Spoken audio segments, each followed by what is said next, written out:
outside keeps birthing demons who think violence is the fastest route to respect, and Aspen Cartier is just one of the deadliest females with that mindset.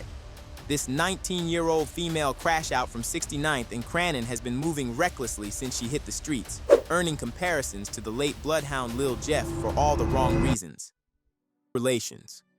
Born around March 2006, Aspen Cartier grew up watching homies get bodied just days after chilling together, turning into a product of an environment where survival means staying strapped and ready to slide at all times. The similarities between Aspen and Lil Jeff run deeper than just surface-level drill rap personas. Both came out of the mud from broken homes where family dysfunction had them finding family in the streets. Jeff lost his father figure early and linked up with the Bloodhounds for guidance, while Aspen's moms would vanish for months, leaving her and her bro to fend for themselves under their grandma's care. DCFS split up her family, and she ended up living with an adopted cousin who later caught a bullet and dipped to Texas, leaving Aspen to move through the trenches solo. Jeff started banging after losing close friends to street politics, while Aspen dipped out of high school in her sophomore year after catching school grounds. On a no-jumper interview, she talked about how she has to dropped out of school when she was getting jumped. And schools, I was getting jumping from school to school because I was doing bad shit in school, and I'm like, Mom, I can't go back to the school. They're trying to get me. And she not believing it and says like, oh wait, my baby in danger. I have to move her. So shit like that was happening. We was getting evicted, and then I started house hopping. Then I was getting kicked out because I just once we start house hopping and you lose the stability. Yeah, the stability in a household, it just like, you feel like you growing up faster than what you really is and what you think and shit, and you just start doing. The connection with Bloodhounds Lil Jeff. The comparison gets even wilder when you look at their gang ties. Lil Jeff climbed through the Bloodhound ranks by showing he'd put in serious work for the set, eventually becoming the most feared in the crew. Aspen's been caught on cam taking with O Block members, showing she's tapped in with Chicago's most dangerous circles despite being a teenage female. She once posted with O Block and dropped the caption, POV, you don't have friends, but the block always invites you over. Her ties to multiple crews while still beefing with others got her sitting in the same type of crossfire that got Jeff smoked. Aspen's been seen with Fully Chop from PGF, Lil Rye, and YFG Fatso, who's rocking with Lil Durk's circle. Just like Jeff's Bloodhound chain made him an instant op to every crew with smoke for his set, Aspen's connections got her marked across the city's gang map. The most dangerous parallel is how both use their gang plugs for clout instead of cover. Jeff would hop on live streams flashing hammers and calling out ops, basically handing the feds their case files. Aspen's posting herself burning security sensors off stolen Lululemon merch and dropping interviews where she talks openly about illegal moves. Both treat society like a diary, handing prosecutors free ammo instead of moving low. The most alarming parallel is their laid-back view on. Jeff was bragging about having 10-11 bodies and saying the streets were like Call of Duty, turning into a scoreboard flex. Aspen's right there with comments like, I can't wait to somebody this year, and admitting she's been but ain't been connecting. Both see no lines between entertainment and self-snitching, making their music look more like confession tapes than art. Aspen's link up with Lady Bin Laden to create the Queen Draco duo proves she's running Jeff's exact playbook, keeping equally reckless soldiers close. Jeff's squad used to feed off each other's energy, pushing the bar higher every time. The Queen Draco move is the same kind of toxic cycle, with two young females amping each other up to wild out instead of finding a way out the mud. The drill scene's grip on both of them is real, but how they play it separates them from the ones trying to survive. While some spit drill to escape the block, Jeff and Aspen double down, using their platforms to blast their street life instead of pulling back from it. That path got Jeff laid out at just 21, and Aspen's looking like she's dead on walking the same road. Crash Out Chronicles. 30 seconds of fame, one worth it. So I'll try to tell these niggas that shit don't even be worth it half the time. All the time. Like this, like the whole city could tell you if they ain't do shit, they let me walk out that door. That was the worst option possible, let me leave out the door.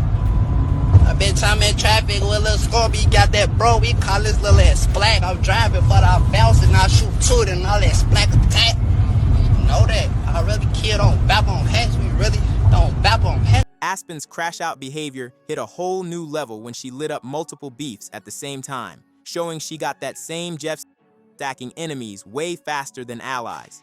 Her March 2025 diss track aimed at Lil K brought instant smoke back her way, but instead of cooling off, she turned it up by clowning jury with laughing emojis, sparking a chain reaction of beef that spun completely out of control. The wildest move came when Aspen crossed serious lines by disrespecting hoods and blocks she wasn't even tied to. Her talk about FOB block and saying, "They left me at the gate," was the same territorial disrespect that put Jeff in crosshairs. Any real street vet knows you don't talk down on a hood unless you're ready for whatever comes with it. But both Aspen and Jeff moved like the music fame had them bulletproof. Her back and forth with Bookie Daggy shows exactly how quick street drama can turn from rap to real-life danger. Word was Aspen was in a whip with somebody who dropped Bookie's location to the ops, which sparked backdoor rumors that could have got people laid out. When she dropped free clout on Bookie, he clapped back with F Aspen, making the beef public and locked in. Then Bookie gets arrested just one day after their exchange, and talk starts flying that Aspen had the law involved. Now she's got snitching allegations mixed in with street beef, which is a combo. The Miami situation showed Aspen's trigger-happy mindset at its rawest. Breaking down a run-in at a food spot, she talked about passing poles around and getting nervous in the back seat, admitting she was ready to start blowing over minor disrespect. Her line about wanting to have someone bleed like crazy this year just matches the same casual thoughts toward that made Jeff infamous. Both of them treat letting off like it's just another hobby instead of a last resort, with zero regard for human life. Aspen's pill habit only throws more gas on the fire. She's been caught on cam snorting Percocet with other females and posting vids clearly geeked, putting herself in situations where clouded judgment could easily lead to a body drop.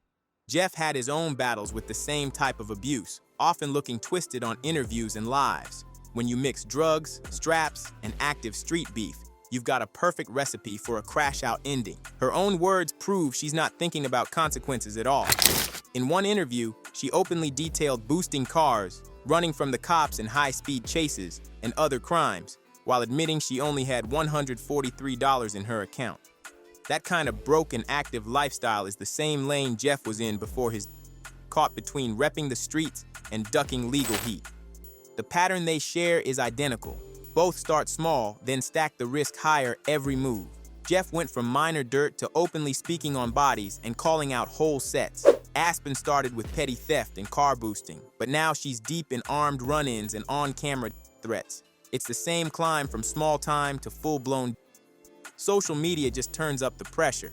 Jeff's IG lives with hammers became legendary for how reckless they were, and Aspen's running the same script, live streaming while strapped, high, and talking crazy. In the streets, once you build that dangerous image, you can't pull back without looking weak. So both of them keep upping the ante until there's no way out but the grave or a cell. Real stepper. Aspen's music career path lines up with Lil Jeff's raw talent and real street rep. But the question still hangs. Is she rapping straight from the life she's lived or spinning wild stories just for shock value? Her breakout joint Free Clout hit over 2 million views, and Draxver's Buttons clocked 500,000, showing she's got the pull to lock in fans with her uncut drill energy. The same way Jeff pulled millions by mixing melodic hooks with violent talk, Aspen locked into her lane by refusing to water down her message for the industry. The way they record is damn near identical too. Jeff would freestyle threats and street stories in the booth, usually while geeked, making tracks that felt more like real talk than music. Aspen says her process is freestyling with her cousin while scrolling through poll pics, letting her feelings and street life paint the bars instead of writing safe, calculated verses. That rawness makes both of them hit heavy with drill heads, but it's the same rawness that could put them in cuffs. Her story about clocking in at Dollar Tree while pushing her rap dream is just the same as Jeff's grind, but there's a key difference. Jeff had some family resources and a bit of a safety net. Aspen was flat broke, flashing her Cash App with only $143 on it mid-interview. That broke and active status makes her street claims sound even more real, because her rap come-up started as a way to survive, not just a passion project. Once labels started peeking her way, she had to drop the 9-to-5 and go all in, knowing one wrong move could end it before it really starts. The industry plays into the danger. Jeff's name in the streets made him more marketable, which pushed him deeper into real-life dirt for content. Aspen's stuck in the same loop, with both fans and industry folks expecting her to back her bars with action. That's how drill turns artists into the main actors in their own downfall, using crime and conflict as the promo. Her move teaming with Lady Bin Laden shows she knows how to play the collab game. Jeff kept his momentum by linking with other Bloodhound members, building a whole brand around the set. The Queen Draco duo is Aspen's version, but female drill rappers gotta work twice as hard to prove they're official in a male-heavy scene. The law side of this is heavy. Jeff's tracks like Should've Saw It had enough detail to make a prosecutor start connecting dots. Aspen's verses are the same, straight first-person accounts of shootings, flips, and street setups, basically handing investigators a trail. Neither of them is thinking about how that could be flipped in court. They're both locked on keeping their street stamp. Aspen's time behind bars, even if short, adds weight to her image. She ain't one of these manufactured rappers with a fake background. Her arrest record and cases are solid proof she's really active. Jeff's own stack of charges had the same effect, making fans believe his music because it matched his paperwork. The numbers tell the rest. Aspen's 3 million views plus in 2025 alone show people eat up drill when it feels real, no matter the risk. Jeff's posthumous streams prove even doesn't slow the demand. It usually boosts it, adding that legend status and locking their name in. Her YouTube touching over 35,000 subs shows she's building her own lane, but keeping it alive means staying breathing and staying free. Jeff's story is proof that being street certified and lasting in this game don't usually go together. Aspen's got the same choice. Keep feeding the dangerous image or switch the formula and risk losing the thing that made her hot. On the business side, both know how to move in the modern game. Jeff linked with top-tier videographers and producers who knew how to package his chaos for max effect. Aspen's been using socials and viral tactics to push her brand without a major label, showing she's got the hustle to win, if the streets don't take her first. Point of no return. Aspen's recent moves show she's at that same point of no return that sent Lil Jeff to the grave. Her stunt on that yacht dissing cops Monty and Rob shows she's got zero respect for the code, throwing at the like it's nothing. That type of disrespect crosses lines even the most savage drill rappers usually sidestep, making it clear she is either fearless to the bone or playing a straight crash dummy. Jeff was on the same type of timing before he got smoked, clowning ops and calling out whole hoods to slide. The timing of her wildest content hitting the net lines right up with the industry starting to look her way, same way the heat built up around Jeff. Soon as labels started checking for Aspen, she turned the volume up, acting like she had to prove her street stamp before she could touch mainstream. Jeff did the same, dropping more violent content to keep his name feared, but these deals never landed, cause his life got cut short. Her drug And the niggas that we ain't did back, I'll be busting together, plus it pushing shit back. One of my ups, man down. Man down, y'all, man down. Man down, next at 10.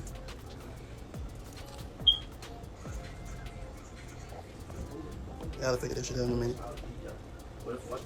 Trust me, like I ain't gonna do no messing. Hey, but we did that, and the that we ain't did back.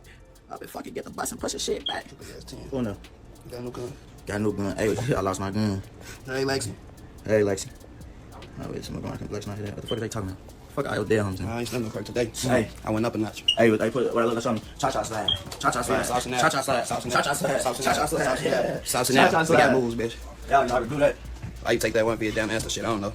What they talking about? Man, put that shit. I can't for probable cause. 50 no Curtis Jackson, you know that. I wish I could. I'm mad as hell. Hold on, they go bitch ass nigga. AT3 fuck out your damn I'm homies. finna read through the trail. I'll Turn that bitch up. I'll be on the The isolation she moves with matches Jeff's last stretch, when paranoia and street pressure pushed him away from anybody that could have given him game. Aspen cutting off family, even getting called out by Mama Duck in public, proves she is burning solid bridges with folks who care. Jeff went through that same slide, his rep too hot for normal bonds, leaving him surrounded by nothing but yes men and other crash outs. Money pressure got her in desperation mode, pushing her into moves with high risk. Even with the buzz from her music, Aspen saying herself she broke as hell, still touching crime to eat. That type of hunger forces you into situations where backing down ain't an option, even when peace would be the smart move. Jeff was stuck in that same bind, staying active in the field long after he should have stepped back. Now the feds have been drilling harder than ever since Jeff's using posts and bars as ammo for cases. Aspen putting her dirt in public, plus standing next to known gang members makes her a walking target. The same playbook that built RICO cases for other rappers is being run on her moves right now, and it could career before she really makes it. You got I love Green Mountain. How I got yeah.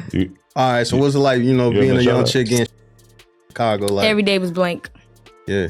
That day was blank. It was just like I'm alive. But don't make you, because you made the smart decision of like, you know what? I'm from Chicago, but I got some money. I'm gonna move out this motherfucker. I heard you say that in multiple interviews. Yeah. Like you advise people to leave Chicago. Yeah, leave Chicago, especially if you got beef. You know what I mean? But like how we was just saying, I don't want to say their name, but like some people, like Chance the Rapper, he don't gotta leave Chicago. We could say their name. We gonna say it, but like you said, like recently you was just driving past the Mary store. We ain't gonna say the name, but you seen somebody lacking outside the Mary store that's a well-known Chicago rapper. Yeah. So how often is it where you might be riding around? I ain't gonna lie, I've seen so many like before I got clout, I seen so many motherfuckers like just dangling. Yeah. He was just outside. He just outside. Her op list is multiplying faster than her ally list, setting her up for an unwinnable war. Between family beef, gang politics, and personal smoke, Aspen stacked up more enemies than most vets in the field. Jeff ended up in the same trap, with more people wanting his head than he could defend against. On top of that, her influence got younger artists and fans watching, copying the dangerous image. Like Jeff had wannabes matching his reckless energy, Aspen's platform is now inspiring young girls to mirror the same self-destructive path.